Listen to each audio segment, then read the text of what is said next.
I want to start with the rapture of the church. And my plan is really to do a Bible teaching today. And I really hope that we can get to the end of Revelation. I'm going to spend a little bit of time on the rapture and maybe the Great Tribulation. But at the end of the message, I want to focus on what happens after the second coming of Jesus Christ. So magsugod may tungod sa pagsakaw sa simbahan din magngadto sa kasakitan o human sa pagsakaw sa simbahan tungod say manghitabo. Because a lot of Christians, we know about the second coming of Christ. So daghan sa mga Kristohano nasayod may tungod sa ikaduha nga pag-anhi ni Kristo.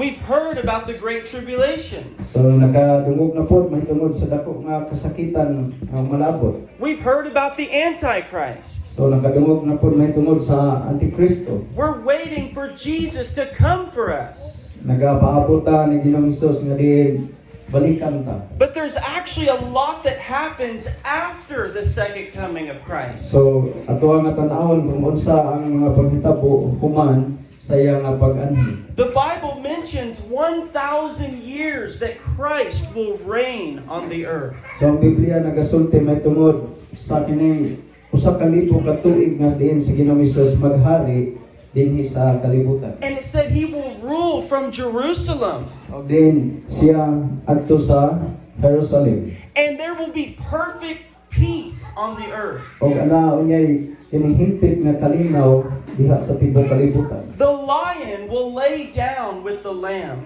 O din ang leon o ang karnero so din sila duyog magkausara. And Jesus will rule by the word of God.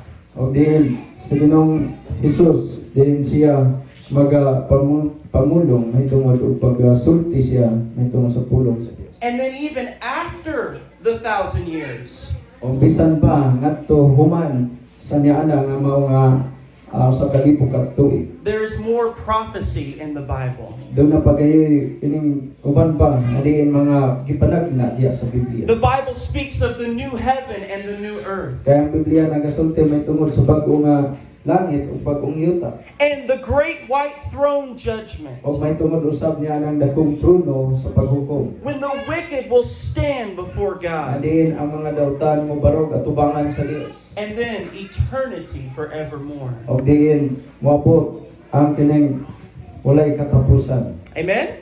So, this life is so short. So kini maong kinabuhi nato mubo ra gid kayo. We're just passing through.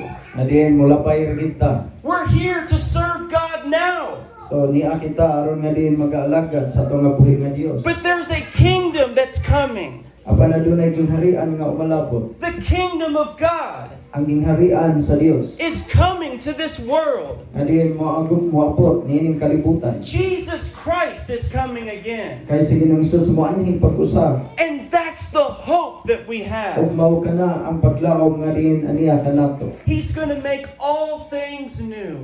Kay iya nga pag-uhon ang tanang mga butang. Praise God. Hallelujah. So, I don't know how much of the message we'll get through, but I hope to give you kind of an overview of Bible prophecy. So magahatag siya may tungod sa kaning paghulagway sa kinatibuk-an may tungod sa panagna may tungod sa Biblia. You know, there's so much prophecy, you could spend 10 weeks easily in this.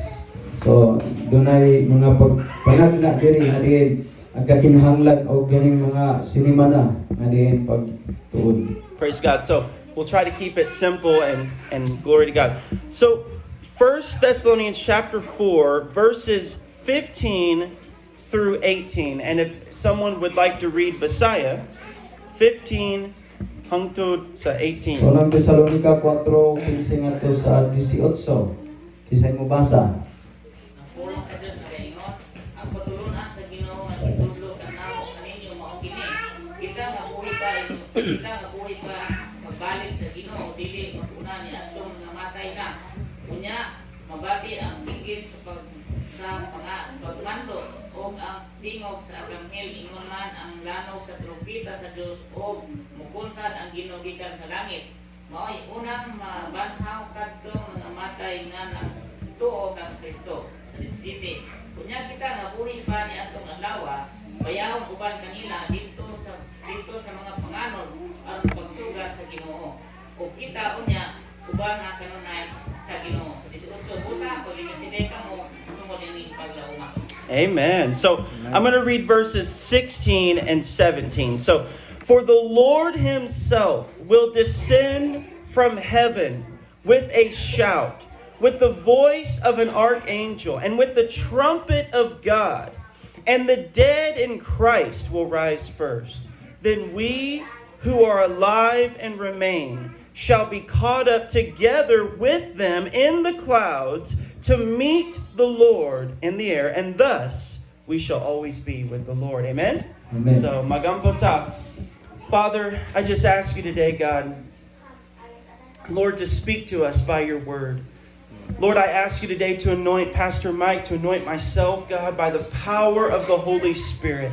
Lord, I pray today you will teach us, God, that we will have confidence, Lord, in the power of your word, Father, that we are waiting for Jesus Christ, that we have the blessed hope of our Lord and Savior. Oh, God, you will send your Son again. Oh, God, you fulfilled your promise the first time, and you will fulfill it again. So, Lord, today, open up the scripture and give understanding, Lord. Kaalam o kahibalo, in the name of Jesus Christ. Amen. Amen. Amen. So, we need to remember, Jesus Christ came the first time. Amen. So ito ang hinumduman nga din sa unang higayon si Ginoong Hesus mianhi. That was a promise for hundreds, even thousands of years. O ganang sa kining saad, abisan sa yatusan o din linibo ng mga katuigan, Even from Genesis chapter 3, bisan pa sa kapitulo 3 sa Genesis. God said, I will send the promise. Ang Dios nagaingon og iya nga ipadala ang mga saad. And Jesus came the first time. O si Ginoong Hesus mianhi sa unang higayon, The Lamb of God ang kordero sa Dios, for the sin of the world. alang sa mga sala sa kalibutan. And he humbled himself to the point of death. O din iyang ipaupos iyang kaugalingon og napasinugtanon siya bisan pas kamatayon. So God fulfilled his promise. O ang Dios iyang gituman ang iyang mga saad. And we are receiving the fruit of that promise O din today. kita nakadawat sa bunga sa iyang mga saad karon. We are forgiven today. O kita mga pinasaylo na karon. Praise God. So Jesus Christ will come the second time. So si Ginoong Hesus moanhi siya sa ikaduhang higayon. Just as God promised the first time, He has promised to send Him again. O din sama nga higayon nga ang amahan nagasaad sa una nga higayon nga moanhi iyang ipadala. So iya pun nga ipadala pag-usab sa ikaduhang higayon. But the second coming is much different than the first coming. Panang ikaduha nga pag-anhi adunay dako nga kalahian kaysa una. The first time, He allowed Himself to be crucified. Sa unang higayon, iya gitugutan nga iyang kaugalingon igalansa. He allowed Himself to be treated as a sinner for us. Nga din iya nga gitugutan nga din siya ilhon, nga din mga makasasala siya tungod nato. But the second time, He will come back as a man of war. O din sa ikaduhang higayon siya moanhi, nga diin siya ingon nga usa ka kani magadala siya ingon nga usa ka diha sa pagkigubat. He will not come as a babe in a manger. So dili siya moanhi nga sama nga ingon usa ka bata nga natawo diha sa pasungan. He will come in the glory of His Father, Ingon siya moanhi uban sa himaya gikan siyang amahan. with the angels of God Uban sa mga manunungga sa Dios. and the armies that are in heaven. Nga din uban ang mga kasundaluhan nga langitnon. And He will make all things right. O din iya nga himuon nga husto ang tanang mga butang. The first time He came to save the lost. Sa unang higayon nga siya mianhi aron sa pagluwas sa mga nangawala o pagpangita. The second time He's coming to judge the world in righteousness. O sa ikadong higayon moanhi siya aron sa paghukom sa kalibutan. Praise God. Hallelujah. That's what we're waiting. But here we see, this is what we read, the next step for the believer. So mao kini ang ikaduha nga din tikang diha sa mga magtotoo. This is what we are waiting on. Ug mao kini ang butang nga din ato ang ginapaabot. It says that we will be caught up to meet the Lord in the air. Nagingon dinhi nga din kita pagkasakgaon o din makiga. Din iga ibalag nato ang Dios diha sa kahanginan. Now, what is the rapture? So unsa man gyud ang sakgaw? We understand that the Bible says we'll be caught up to meet the Lord. So atong nasabtan nga din ang sumalas Biblia nagasulti nga din kita sa gawon niya kining ibalag nato ang Dios sa kawanangan. But in simple terms, the rapture is the resurrection.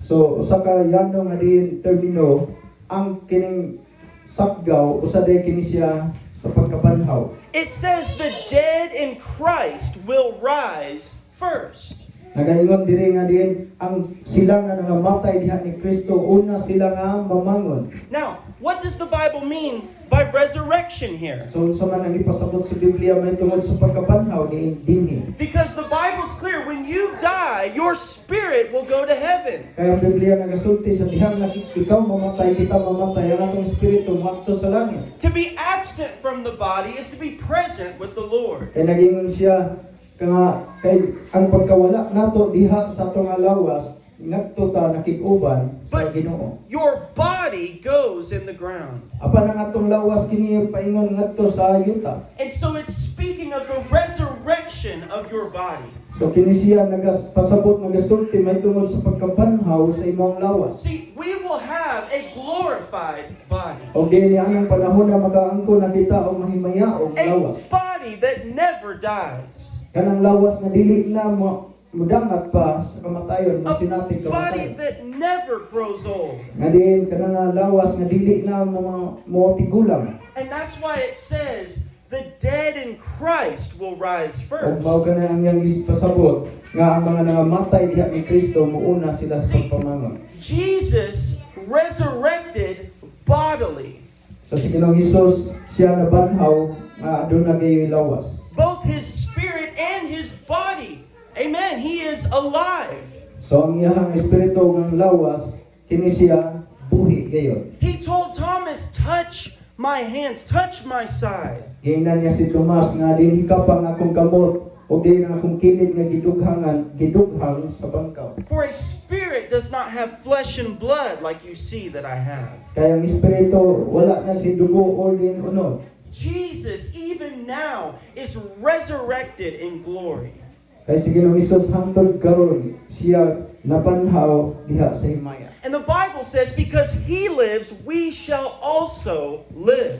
Kaya ang Biblia nagasulti nga din tungod kay siya buhi kita usab mabuhi. So, if you die today, your spirit will go to heaven. Kung ikaw mamatay karon o kita mamatay karon ang atong espiritu moadto sa langit. There is no soul sleep. Nga din walay ingon nga din magtulog. Amen? You're either going to heaven or hell. So naragyod anang duha. Nga din moadto ba kag langit or din inferno. But when the rapture happens, your body will be resurrected and you will now have a glorified body. Pan sa diha nga din ang sakgaw mahitabo. So ang imong nga lawas mahimo ni nga mabanhaw unya makabato na sa mahimayaon nga lawas. Now it says in verse 17 that we who are alive and remain shall be caught up together with them in the clouds to meet the Lord in the air. So sa versikulo 17 nagaingon nga kitang mga buhi pa ni anang panahona kita usab pagasakgawon unya di kita magtagbo sa Ginoo dito sa kawanangan. Now, in 1 Corinthians, the Bible says we shall be changed. Sa unang Korinto nagasulti nga din kita sa kalit mga usab. In a moment, Diha lang sa usa ka pagpamilok. in the twinkling of an eye. Diha sa usa lang ka pagpamilok sa atong mata kita mga usab. So that's what it means when it says if you're alive and remain. Og mao ka nang ipasabot nga kung ikaw buhi pa ng panahona o nagpabilin ka ana, You will instantly be changed into your glorified body. nagasulti nga din og sa kalit ikaw mga usab gikan sa dili mahimayaong lawas ngadto sa mahimayaong nga lawas. In the twinkling of an eye. diha lang sulod sa kining usa ka pagpamilok sa imong mata. And you will be caught up to meet the Lord in the air. At di ikaw sa gawon o di abot sa Dios dito sa kahanginan. You will have no pain, Wala na kay kasakit, no more temptation, wala na kining tentasyon, no more sweat. di na kapaninton. All of that comes from the curse. So kanang tanan nga diin resulta sa tungod-tunglo. But on that day, your body will be in glory. Apan ni anang adlaw ang imong nga lawas ana-ana sa mahimayaon. Amen? Amen. So really, that's what the rapture is. So mao ka na ang ipasabot unsang gyud ang pagsapgaw. It's the moment that Jesus comes for the church. So usa ka na ka kining higayon nga diin si Ginoong Hesus mo anhi para sa simbahan. And from that very moment, it says here, we will always be with the Lord. Og niana gayong taknaa kita makig-uban na kanunay ngadto sa Ginoo. Amen? Amen. We're going to see the face of God. Ato na makita sa kining nawong sa nawong ang Dios. We're going to see our Savior. So ato na makita gayud personal ang atong manluluwas. Praise God. Now, it says in verse 18, therefore, comfort one another with these words. So mao kana ang isulti sa bersikulo 18 sa busa tungod niini pag dinasigay kamo. Now, naman, why does it say that? Why comfort? Because in this world, Jesus said, you will have tribulation. There will be trials and temptations.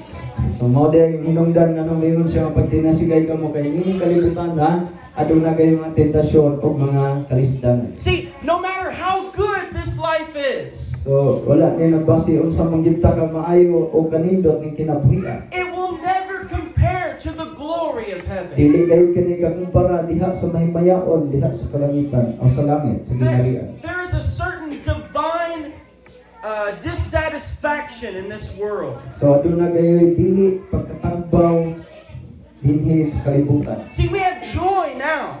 So ato makita natay kalipay karon, We have peace now. natay kalinaw karon. But we still fight the flesh. Apan nagpabiling gihapon kita nga di nakigbisog batok sa unaw. We still see persecution. Ato gyapon makita ang adunay mga paglotos. We see people fall away. Ato makita nga adunay mga tawo nga nangahulog. We see people fight the word of God. Ato makita nga adunay daghang mga tawo nga di makibatok sa pulong sa Dios. But we have a comfort.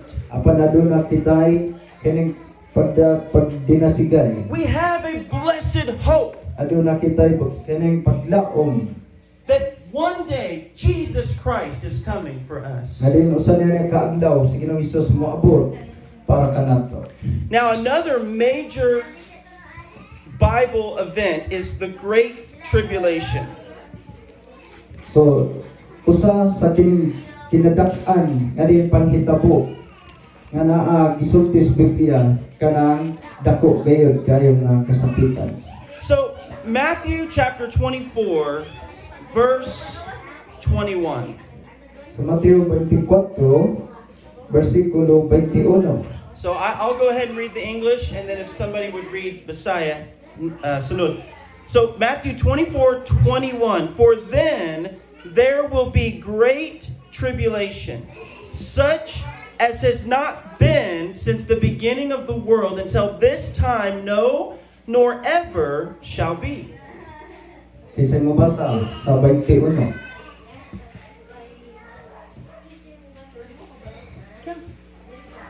Mateo 24:21 kay ang kasakitan ni Asto panahona napipang makarelisan kaysa bisan unsa nga mahitabo sukat sa sinugdan sa kalibutan hangtod karon kay wala sa hangtod karon wala na gayoy mahitabo pa nga sama niini.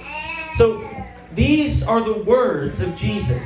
So kini siya nga pulong nagikan sa baba kay Ginoong Hesus. He said, there will be great tribulation. Nagingon siya nga din aduna kayo'y unyay dako kayo nga kasakitan. Like there has never been before or after. Og nagingon siya nga din sukad sa pagkatukod sa kalibutan nga kini siya wala pa kayo mahitabo o diin sa umalabo. Now, what is this great tribulation? So unsa man gyud ning dako nga kasakitan? This is a time of God's judgment on the earth before the second coming of Jesus Christ. Kini siya nga panahon mao kini ang paghukom dinhi sa kalibutan ni Ginoong Hesus sa dili pa ang ikaduha nga pag-anhi ni Ginoong Hesus. So this will be a time when the Antichrist will rise to power. Og mao kini ang panahon nga diin si Antikristo siya ining mo barog og mohari. The Bible calls him a man of sin. Ang Biblia nagasulti o nagatawag kaniya nga diin siya ang tao sa sala. And the Bible says the world will worship this man. O ang Biblia nagasulti nga ang kalibutan unya mosimba nini nga tao. He Ining will, tawhana. he will go out to conquer the nations. Nga diin mo ni siya aron nga diin niyang sakupon ang kanasuran. And the world will bow before O him. ang kalibutan muyukbo diha niining mao nga tao. Because not only is he a political leader, So dili lamang siya nga sama nga diin siya usa ka politiko nga kining pangulo. but the world will see him as a godlike figure. Apan ang kalibutan nagatan-aw nini nga tao nga diin siya sama og Dios. In fact, the scripture says in 2 Thessalonians, he will declare himself to be God. Nga diin sa unang nga Tesalonika o ikaduhang Tesalonika nagaingon nga diin siya nga diin nagpaila nga siya Dios. So, God is going to allow this man to rise to power. O ang Dios nagatugot nini mga tao nga diin siya mubarog uban siya nga gahom. And that is a judgment upon the world that has rejected the gospel. O kini siya mao ang paghukom diri sa kalibutan tungod sa kalibutan nga diin nagasalikway sa maayong balita.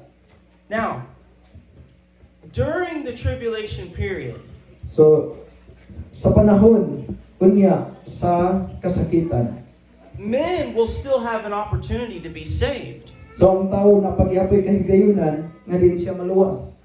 The Bible speaks of 144,000 Ang Biblia nagasulti may tungod sa 144,000 of the Jewish nations. diha sa mga sabanay sa mga Hudiyo. And they will come to the knowledge of salvation during the tribulation. At din sila makabaton o kahibalo may tungod sa kaluwasan sa panahon sa kasakitan. And they will also share the gospel. O din sila ilang ipaambit ang mayong balita. Now we know that there will be Christians alive that will be saved during the tribulation. So ato nga mas sayran nga dunay mga Kristohanon nga diin maluwas sa panahon pa sa kining kasakitan. Now let me show you this, Revelation chapter 13. So sa Pinadayag kapitulo 13. Now remember, as the church, we are not appointed to God's wrath.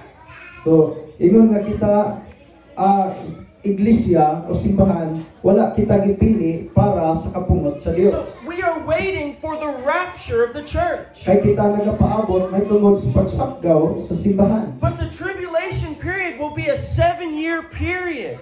Apan kining dakong kasakitan kini siya nagmulungtad may tungod sa 7 ka tuig. And so even then, God's mercy is still going to reach out to the sinner. Apan bisan pa niana nga higayuna ang kaluoy sa Dios kanunay pagyapon nagkabot sa mga tao nga mga makasasala. And those who get saved during that time will suffer persecution under the Antichrist. Og ang tanan nga diin mga linuwas ana nga panahona sila mosinati og di mga kasakitan, mga paglutos sa panahon nga naa si Antikristo. Now, look what it says, Revelation 13, verses 6 through 8. If anybody would read the Messiah, 6 through 8. Pinadayag 13:6 hanggang sa 8. Sa imong basa.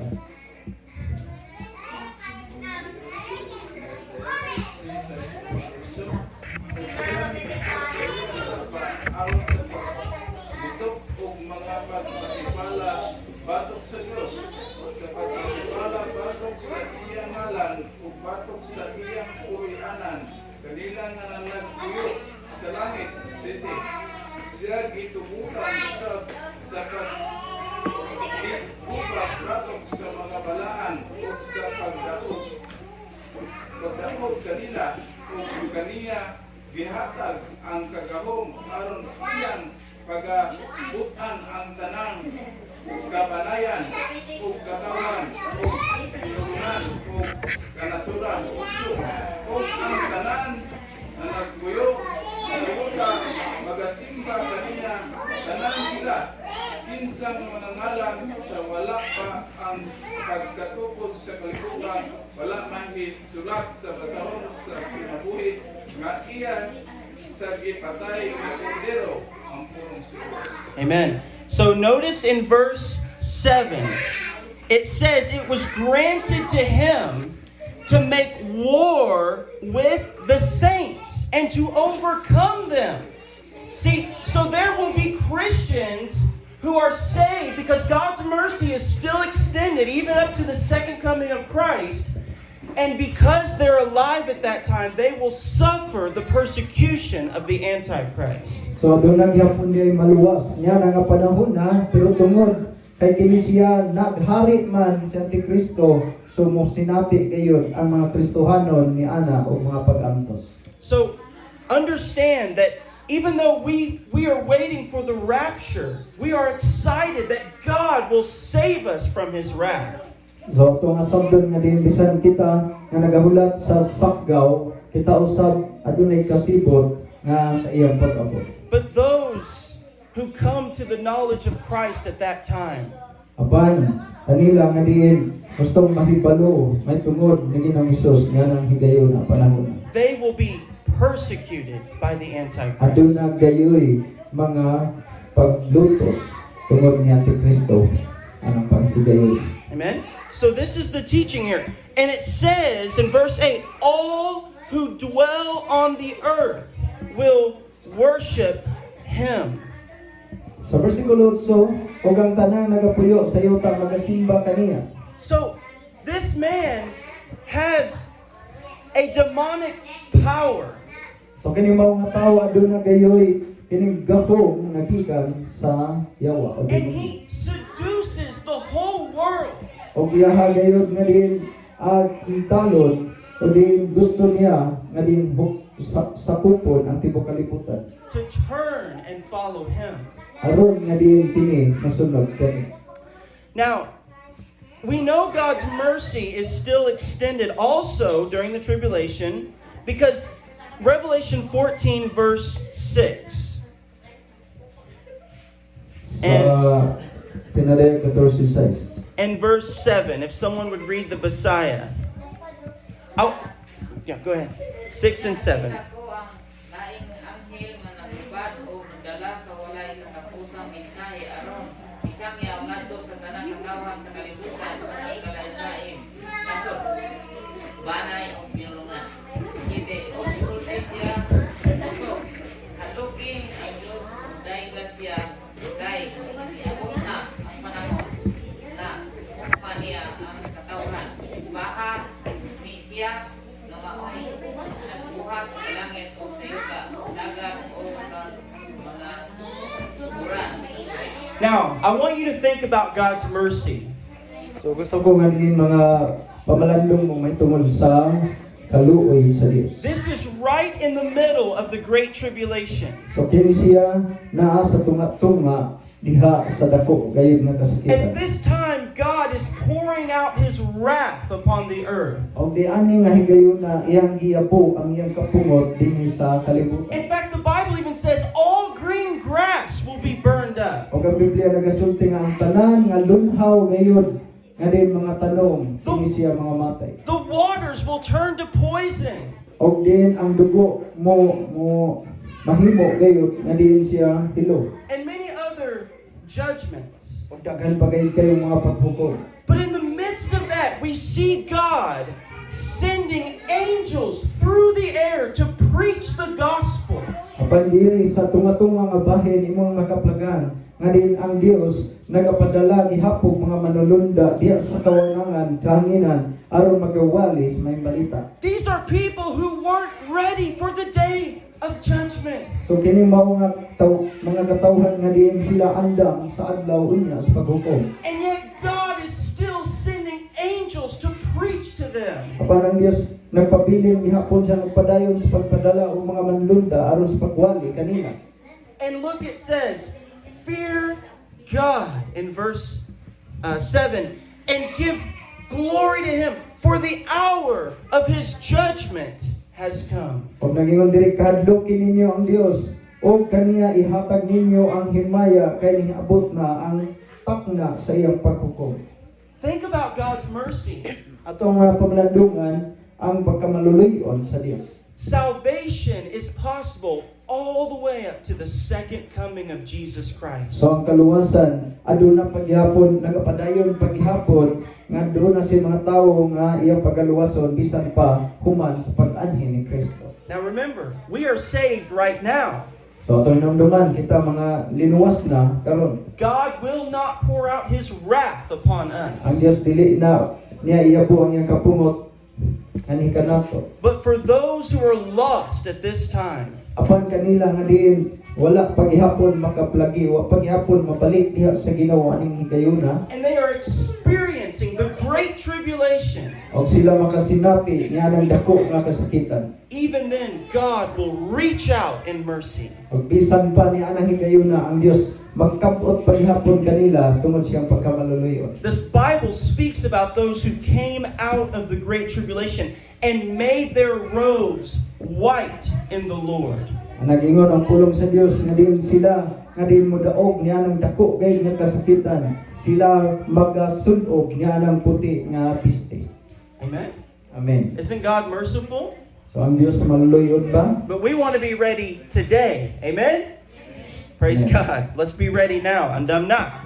Amen. So this is the great tribulation, and there's so much more. But let's fast forward now to the second coming of Jesus Christ. So anita sa ikaduha nga pag-anhi ni Ginoong Hesus. So Revelation chapter 19, verse 11. So Pinadaya, maybe 11. I want you to understand the second coming of Jesus.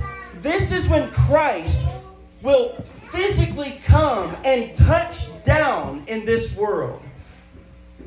So mao kini nga diin higayuna nga diin si Ginoong Hesus mo anhi gayud siya uban sa iyang lawas ug diin magtunog gayud sa yuta. And the Bible says the armies in heaven will follow him on white horses. Og ang Biblia nagasulti nga diin ang mga kasundaluhan nga langitnon nga magakabayo magasunod kaniya.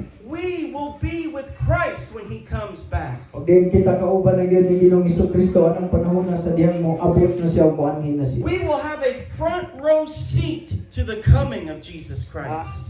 Diin aduna unya kita yung mga lingkuranan sa iya unya nga pag-anhin. Praise God. Now, Revelation chapter 19, verse 11. Let's just go down verse 11 through 14. There's more there, but let's just read 11 through 14. Messiah. Ingon ang pulong sa Ginoo. Kunya nakita ko nga iable ang langit o dito may puting kabayo. Ang kabayo niini ginamlag kasaligan o matuod o diha sa katarong naghukom siya o nakigubat sa 12. Sama sa siga sa kalayo ang iyang mata o may daghang korona diha sa iyang ulo. May nagsulat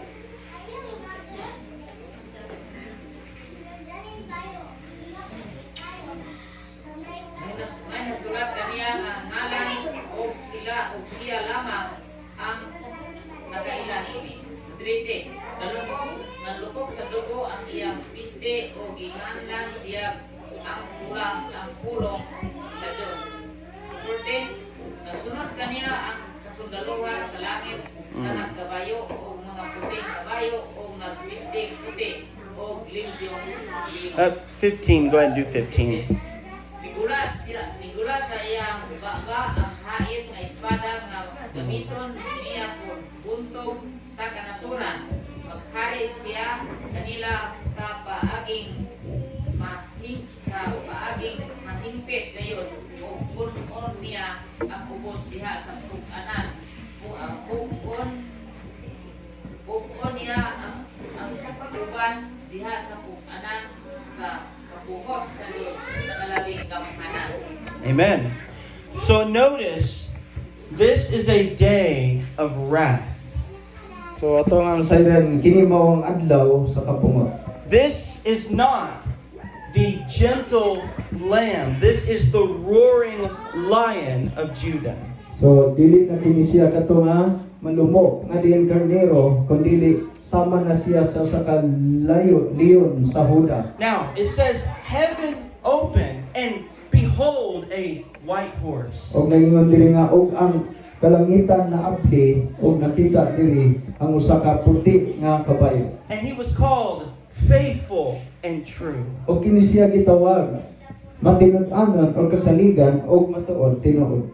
This is Jesus Christ. Kini siya mao si Ginoong Hesus. His name is the Word of God. Ang iyang pangalan mao ang pulong, gitawag siya pulong sa Dios. And it said, out of his mouth went a two-edged sword. Nagaingon diri nga din og mugawas gikan siyang baba ang duha ang espada nga duhay sulab. That with it he should strike the nations. Og din iyaha nga din iyaha nga kihon ang kanasuran. And it says he will rule them with a rod of iron. Nga din siya magabarog nga din siya nga duna gayoy kining kalayo. So, when does this happen? So kanu sa amon ni siya mahitabo? Matthew 24 says, after the tribulation of those days, you will see the Son of Man coming in the clouds of heaven with power and great glory. Ingon sa Mateo 24 nga din human sa iyang nga pag-aning aw sa mga kasakitan insang inyong makita ang anak sa tao nga diin magaabot. And here it's after the tribulation. Og dinhi ato makaplagan nga human sa kasakitan. Revelation chapter 6 all the way through 18 is the time of the tribulation. So ang kasakitan nagsugod sa kapitulo 6 ngadto sa kapitulo 18. But at the end of that time, Jesus Christ will come in glory. Apan human niya ng panahon na si Ginoong Hesus moabot uban ang himaya. Now, on this day, he is going to put down all the authorities of the world. Nga din anang adlaw nga diin ang tibuok nga diin awtoridad mahitungod sa pulong. And he's going to strike the nations with the word of God. Og din iyahang ipaabot ngadto sa tanang kanasuran. And the Bible says his name is the King of Kings and the Lord of Ang Lords. Biblia nagatawag niini kaniya nga din siya ang hari sa mga hari o Ginoo sa mga Ginoo. So he's coming back in absolute power and authority. Og din siya moanhi uban sa dako kay nga kahom o otoridad. Now, another thing that Jesus will do is he's going to have the Antichrist, the false prophet, and Satan bound and thrown into the lake of fire. So si Antikristo The false prophet and and then ang Satan. nga din propeta is si Satanas dayon human nga din siya pagagapuson og ibutang ngadto sa gahom. You can read that in verse 20. It talks about the beast and the false prophet being bound and cast into the lake of fire. So imo ni nga makaplagan mabasa nimo diha sa kapitulo 20 nga diin ang mini nga propeta o diin ang si Satanas siya pagagapuson o niya ilabog ngadto sa labawang kangitngit. And then Revelation chapter 20 verse 1. Sa pinadayag kapitulo 20 bersikulo 1. This is where we get into the time after the second coming of Jesus Christ. So kini siya mauusab ang sinugdanan human sa iya nga ikaduhang pag-anhi. Now, Revelation 20 verse 1, I saw an angel coming down from heaven, having the key to the bottomless pit and a great chain in his hand. Verse 2, he laid hold of the dragon, that serpent of old, who is the devil and Satan, and bound him for 1,000 years. Verse 3, and cast him into the bottomless pit, and shut him up, and set a seal upon him, so that he should deceive the nations no more till the 1,000 years were finished. But after these things he must be released for a little while. Verses 1 through 3. Og unya ako nakita nga gikan sa langit na naog ang usa ka manulunda nga sa iyang kamot diha ang Yahweh sa bung-aw sa kahilabman nga walay kinutuban. Og ug ang usa ka dakong talikala. 2. Ug iyang gidakop ang dragon, ang karaang serpente nga mao ang yawa ug si Satanas, ug iyang gigapos siya sulod sa 1,000 ka tuig. 3. Ug iyang gitambok siya ngadto sa bung-aw ug iyang gitabunan kini ug gitimrihan kini sa ibabaw niya aron dili na siya makapaysalaag sa kanasuran hangtod matapos ang 1,000 ka tuig. Tapos niya na siya kinahanglan buhian sa makaliyo. Now, everything we read from this point to the end is after the rapture of the church, So tanang butang na imong mabasa gikan sa bersikulo kapitulo 20 ngadto sa katapusan kini siya human na sa saggaw. after the rapture, after the great tribulation, Human sa kining saggaw ug human sa dakong kasakitan. and after the second coming of Christ. O human sa ikaduha niyang pag-anhi. So this is what happens from the second coming all the way into eternity. So kini siya ang mga paghitabo sa ikaduha niyang pag-anhi ug hangtod na sa walay katapusan. So very clearly we see that Satan is bound for 1,000 years. So klaro kay diri nga si Satanas unya pagagapusod sulod sa 1,000 ka tuig. So during the time of the millennium or the 1,000-year reign of Christ, Satan will be bound. So sulod sa 1,000 ka tuig nga maghari si Ginoong Jesucristo kini si Satanas ginapos. Now, next verse, verse 4, we see the beginning of the 1,000-year reign of Christ on the earth. So sa bersikulo 4 mao yung sinugdanan sa 1,000 ka tuig nga iyang paghari dinhi ibabaw sa yuta si Ginoong Jesucristo. So, verse 4, we're just going to read verse 4. And I saw thrones, and they sat on them, and judgment was committed to them. Then I saw the souls of those who had been beheaded for their witness to Jesus and for the word of God, who had not worshipped the beast or his image, and had not received his mark on their foreheads or on their hands. And they lived and reigned with Christ for 1,000 years. Sa bersikulo 4 unya dihay nakita ko nga mga trono ug niini na naglingkod ang mga gitugyanan sa pagpanghukom. Usab nakita ko ang mga kalag sa mga gipangpunggutan sa ulo tungod sa ilang pagpanghimatuod may tungod kang Hesus ug tungod sa pulong sa Dios ug nga wala mosimba sa mapintas nga mananap o sa iyang larawan ug wala modawat sa iyang marka diha sa ilang mga aktang o sa ilang mga kamot. Sila na nga buhi pag-usab ug naghari uban kang Kristo sulod sa 1,000 ka tuig. Notice the last part. And they lived and reigned with Christ for 1,000 years. So diri nimo makaplagan sa tumoy nga bahin nga sila na nga buhi pag-usab ug naghari uban kang Kristo sulod sa 1,000 ka tuig. Now this is really worthy of a whole sermon. So kini siya usa ka dako nga kini pagabilinhon gayud sa tibuok nga mensahe o sa wali. But there are many scriptures Pandaghan kayo nga mga bersikulo that make it clear that we will actually have a part in the kingdom of Christ during this millennial reign. So daghang pang mga bersikulo nga diyan nagsulti klaro nga din kita do nagay kabahin kita ni ana nga paghari ni Ginoong Hesus anang usa ka libo ka tuig. It said we will live and reign with Christ. So nagingon siya og kita puyo kauban kaniya sa iyang paghari dinhi sa kalibutan. Revelation chapter 1 calls us kings and priests unto God. Sa pinadayag kapitulo 1 nagatawag sa mga magtutuo nagamasunod kaniya nga din mga hari ug mga pari. In Revelation chapter 2, Jesus said, "Those who overcome, I will give power over the nations." So sa kapitulo 2 sa kining pinadayag nagasulti nga sila nga nagbadaugon ako maghatak o katungod kanila nga mopuyo. Now, I don't fully understand that. Wala ko makatugkad pagyud niini. But that's the teaching of Scripture. Apan kini siya mao gitudlo sumala sa Biblia. We will have authority in God's kingdom. Aduna kitay katungod diha sa kingharian sa Dios. We will rule and reign with Christ for 1,000 years in Ug this diin earth. kita mohari uban ni Kristo sulod nga ng usa ka libo ka tuig. Now remember, this is when Jesus is in Jerusalem as the king of the earth. So atong hinumduman nga din si Ginoong Kristo mohari mulingkod siya sa Jerusalem ingon nga usa ka hari sa tibuok kalibutan. Now verse 7. So let's just 5 more minutes, amen?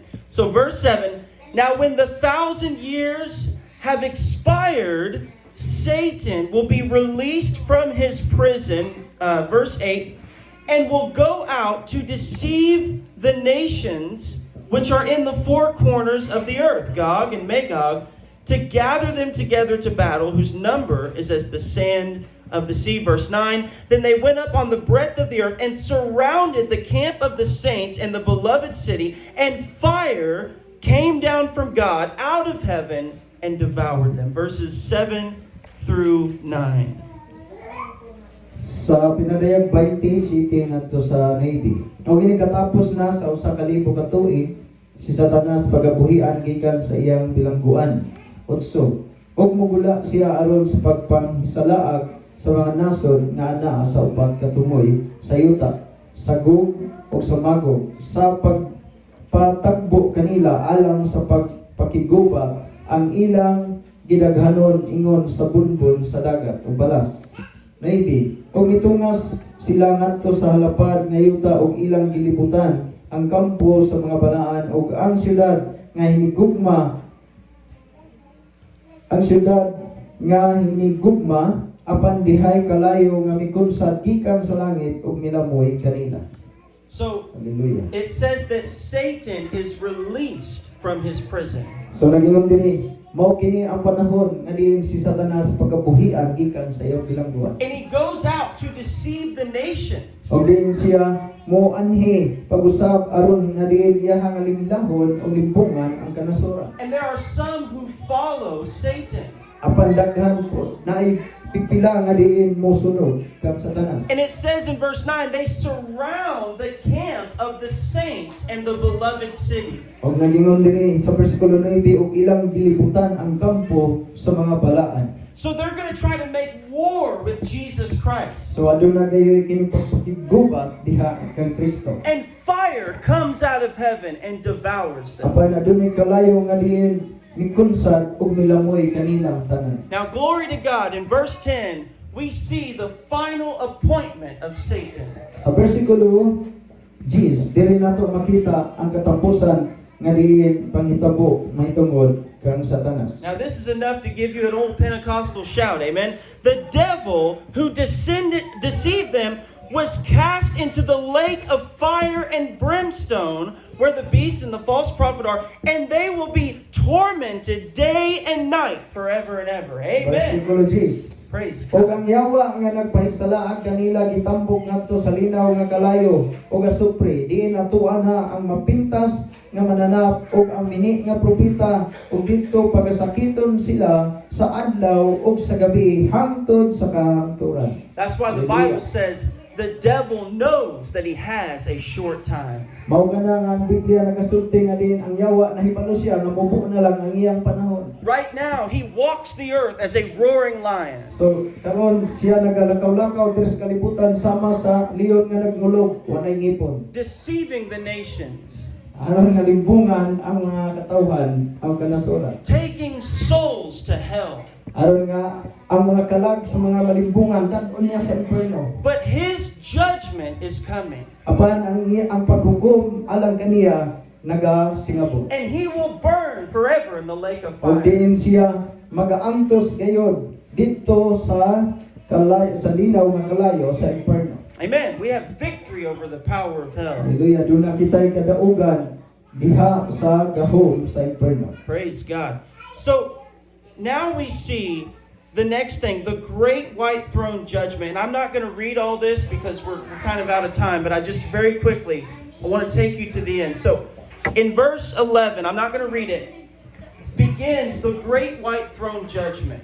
So kining nagahisgot may tungod sa kining dako o puti nga hukmanan ni Kristo diri sa bersikulo 11. And this is where the wicked are called up to officially stand before God. O diin ining higayuna ang mga dautan nga din sila pagkatawgon o din mo ang atubang ngayon diha ka sa Dios. It says that death and hell will stand before God. Nagingon diri nga bisan pa ang kamatayon ug ang Hades sila matubang sa Dios. Now understand, these are people who have already been burning in hell.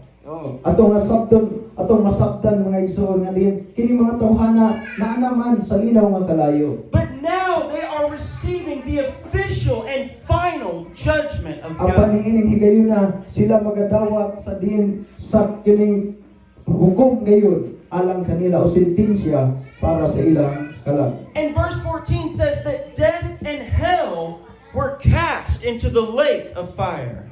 O din sa versikulo 14 nga din ang kamatayon o ang Hades sila itambog ngadto sa linaw nga kalayo. So now we are 1,000 years after the second coming of Jesus Christ. So karon imong makita diri nga usa ka libo ka tuig human nga si Ginoong Hesus mianhi pag-usab. So what happens next? So unsa may sunod niini nga panghitabo? After the 1,000 years, Human sa usa ka libo ka tuig after Satan is bound forever, nga din human pod nga din si Satanas siya gigapos o din o butang ngadto sa linaw nga kalayo sa walay katapusan. and after the great white throne judgment. O din human sa kining dako nga uputi nga hukmanan ni Kristo. The next is the new heaven and the new earth. So ang sunod nini mao na ang bag-ong langit ug ang bag-ong yuta. Verse 1 says, I saw a new heaven and a new earth, for the first heaven and the first earth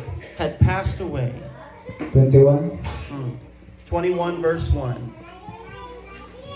Ug unya nakita ko ang usa ka bag-ong langit ug ang usa ka bag-ong yuta. Kaya ang unang langit ug ang unang yuta nangahanaw naman ug ang dagat wala na. So there's a new heaven, a new earth, and it speaks of a new Jerusalem. Then adunay kini bag-ong langit ug bag-ong yuta ug din nagasulti siya aduna sa bag-o nga Jerusalem. This is a place in which righteousness dwells. Mao kini ang dapit nga diin ang mga matarong managpuyo. And this is our future. Ug mao kini ang atong dapit nga umalabo. It says in verse 3 that God's dwelling place is with men. Sa bersikulo 3, og nadumugo gikan sa trono ang usa ka dakong tingog nga nagingon tan-awa ang puloy-anan sa Dios ana uban sa mga tawo. Amen. Verse 4 that God will wipe away every tear from their eyes. There will be no more death, nor sorrow, nor crying. There shall be no more pain, for the former things have passed away. Sa bersikulo 4, og iyang pagkapahiran ang tanang luha gikan sa ilang mga mata, og ang kamatayon wala na og wala na sa unyay pagminatay ni paghilak ni kasakit kay ang unang mga butang nangagi na. God's going to wipe away every tear. So, kung wala kapahit imong uyab sa imong luha, ang Dios pahiran na. He's going to take every pain. Tanan nimong mga gibulo, mga sakit yan ang kuhaon. Every sorrow, Tanan nga mga kasukanan. and all things will be made new. Ang tanang mga butang himuon niyang pagko. And we will be in His holy presence. O anaa kita ni ana diha sa balaan nga presensya. Now we see how amazing this is. In verse 23, I want you to consider the glory of heaven. So versikulo 23. It says, the city had no need of the sun or the moon to shine in it, for the glory of God illuminated it. The Lamb is the light thereof. Amen. Og ang syudad wala na kinahanglan og adlaw o bulan sa pagdan-ag kaniya. So, Kaya ang himaya sa Dios mauman ang iyang kahayag ug ang iyang suga mauman ang kordero. so there's no need for the sun. So wala man kinahanglan sa kahayag sa adlaw. There's no need for a lamp or a light. So wala na gyud ta nagakinahanglan og suga. For the glory of God lights all of Kaya ang heaven. himaya sa Dios mao nay magdan-ag niini. Amen. Amen. Revelation 22 verse 1. 22 versikulo 1. And he showed me a pure river of water of life, clear as crystal, proceeding from the throne of God and of the Lamb. Unya yang gipakita kanako ang suba sa tubig nga nagahatag sa kinabuhi nga matin-aw murag kristal nga nagagula gikan sa trono sa Dios o sa trono sa Kordero. So then we see this river, and then verse 2, we see the tree of life. Bersikulo, ngayon siya diri nga ug ana usab ang kahoy sa kinabuhi. Remember that from the Garden of Eden? Atong duman dito sa tanaman sa Eden, We're going to see that tree of life. ato ang makaplagan dito ang kahoy sa kinabuhi. And look what it says in verse 4. They will see his face, and his name will be on their foreheads. Verse 5, there shall be no night there. They need no lamp nor light of the sun, for the Lord God gives them light, and they shall reign forever and ever. Amen. 4. Silang magasudong sa iyang nawong ug ang iyang ngalan ana sa ilang mga akta. Praise God. So we're going to see the face of God. So diha anang higayon na ato nagyud nga katubang ang Dios. Heaven is a real place, Ang langit usa ka tinuod kay nga dapit. and it's a real kingdom. Ug adunay tinuod nga gingharian. An eternity of eternities. We will never grow old. Sa Tunisia muhangtod gayud sa kanturan ug walay pagkadaan. We will always enjoy the presence of God. Anunay na kita nga diin magakalipay diha sa presensya sa Dios. Praise God. Hallelujah. So Revelation verse 20 and 21, the last two verses of the Bible. He who testifies to these things says, surely I am coming quickly. And even so, amen, come Lord Jesus. The grace of our Lord Jesus Christ be with you all. Amen. 22, 21. Verse 20 and 21. Ang pangimatuod may tungod niining mga butang nga nagaingon sa pagkatinuod ako maabot gayud sa dili madugay. Amen. Tumanhi ka na Ginoong Hesus. Praise God. So, Jesus Christ is coming quickly. So sa Ginoong Hesus maabot siya na dili nato gamihan. And that was written 2,000 years ago. So kini siya nasulat sobra na sa duha ka libo ka tuig. So how much more is he coming quickly now? So unsa pagkaha kaduol na ngayon ang iya nga pag-anhi karon. And we need to be ready for the coming of the Lord. Kinahanglan nga kita mahimong mainandam sa pag-abot ni Ginoong Hesus. And until that day, we need to spread the gospel of Jesus Christ. Hangtod niya ng adlaw kinahanglan nga atong mapalapnag ang maayong balita ng tungod ni Kristo. And in the midst of our trial, we look for the blessed hope of his coming.